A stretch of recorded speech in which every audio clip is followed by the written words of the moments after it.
Gunners semua, berjumpa lagi dan lagi dengan The Gunners Indonesia. Kali ini kami sudah menyiapkan berita terupdate seputar Arsenal FC untuk kalian semua. Selamat menyaksikan!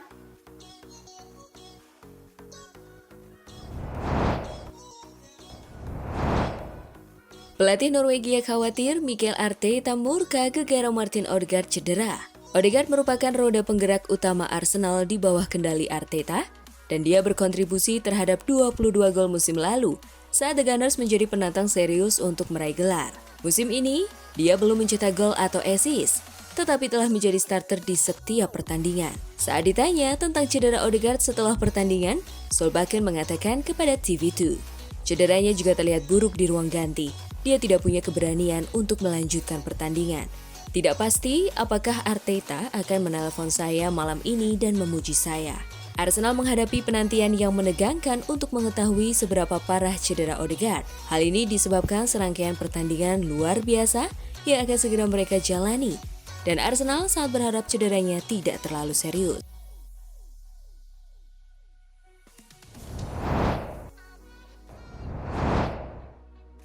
Solusi terbaik Arsenal seusai cederanya Odegaard. Sosok yang paling pusing mendengar berita cedera dari Martin Odegaard adalah manajer Arsenal Mikel Arteta. Si Merriam akan menjalani laga Derby London Utara versus Tottenham Hotspur akhir pekan ini. Odegaard hampir pasti absen. Dia harus menepi setidaknya 1-3 pekan. Lalu, apa solusi terbaik yang dimiliki Arsenal? Odegaard merupakan pengatur serangan utama tim itu.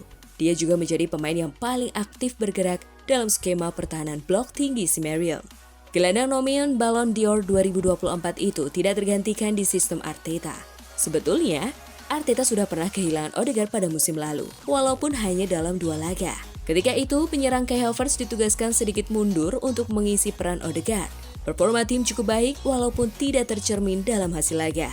Mereka sekali menang dan sekali kalah. Kebetulan, yang diplot sebagai penyerang tengah di Arsenal pada musim ini berkesempatan melakukan adaptasi bersama tim nasional Jerman. Arsenal menghadapi masalah lain. Jika Havertz ditarik mundur ke gelandang serang, posisi penyerang tengah akan kosong.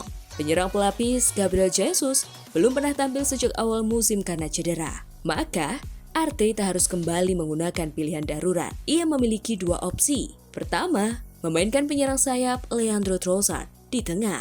Dia mengambil alih tanggung jawab itu ketika Odegaard dan Jesus cedera bersamaan pada musim lalu. Kedua, pemain baru Raheem Sterling bisa dicoba. Sterling bisa bermain di seluruh posisi di lini serang. Masalah paling kompleks ada di gelandang kiri. Arsenal mengalami krisis di posisi tersebut. Declan Rice akan menjalani sanksi larangan bertanding akibat kartu merah di laga sebelumnya. Merino, yang didatangkan pada musim panas untuk mengisi posisi itu, juga belum bisa tampil karena cedera bahu.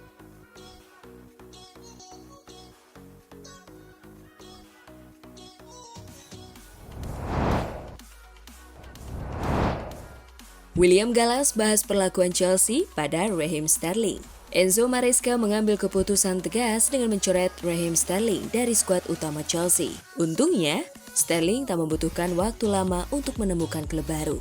Ia akan menjalani masa peminjaman di Arsenal untuk 1 musim ke depan. Apa yang dilakukan oleh Maresca dan Chelsea dianggap sebagian pihak sebagai tindakan yang keterlaluan. Namun, William Gallas, hal itu merupakan sesuatu yang wajar terjadi di dunia sepak bola.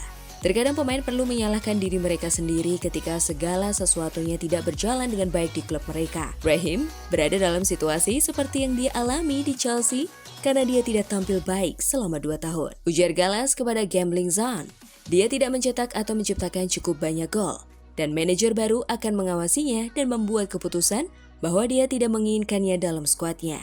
Itu bukan kesalahan manajer. Sekarang semua orang tertarik untuk melihat bagaimana dia melakukannya di Arsenal. Dan terkadang pemain perlu merasakan cinta dari manajer mereka untuk mendapatkan yang terbaik dari mereka. Bagi saya pribadi, saya tidak perlu merasakan hal itu dari seorang manajer.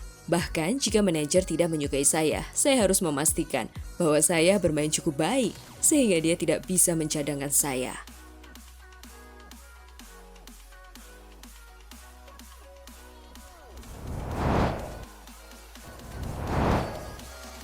Thomas Thomas Partey diincar Atletico, Barcelona, dan Juventus. Dengan absennya Declan Rice karena skorsing untuk laga Derby London Utara melawan Tottenham pada akhir pekan ini, ditambah cedera yang dialami oleh Mikel Merino dan Martin Odegaard, peran Partey di lini tengah Arsenal dapat menjadi kunci dalam usaha mereka mengamankan hasil positif melawan rival sengit mereka di Tottenham Hotspur Stadium. Di luar lapangan, manajer The Gunners kini dihadapkan pada dilema mengenai masa depan mantan pemain Atletico Madrid tersebut dalam beberapa bulan mendatang. Partey saat ini memiliki kurang dari 12 bulan tersisa dalam kontraknya. Menurut Car Offside, mantan klubnya Atletico termasuk di antara 3 klub raksasa Eropa yang tertarik untuk menegosiasikan kesepakatan dengan sang pemain.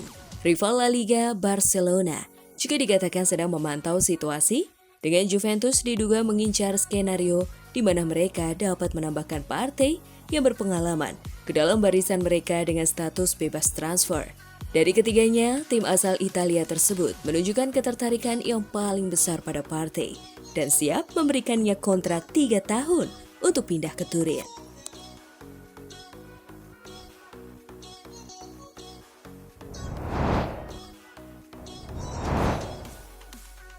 Curhatan Jorginho sebelum ke Arsenal. Gelandang Arsenal Jorginho mengungkapkan detik-detik dirinya hengkang dari Chelsea.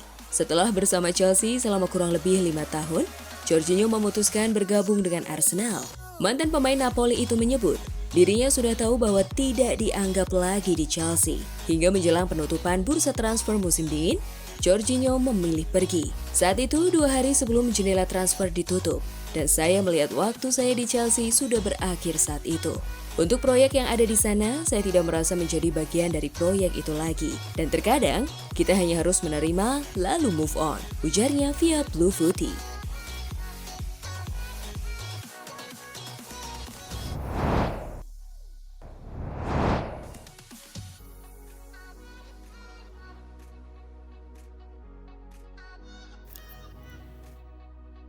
Nah, itulah tadi kumpulan berita menarik dan terupdate seputar Arsenal FC. Simak terus ya berita terupdate lainnya dari The Gunners Indonesia. See you!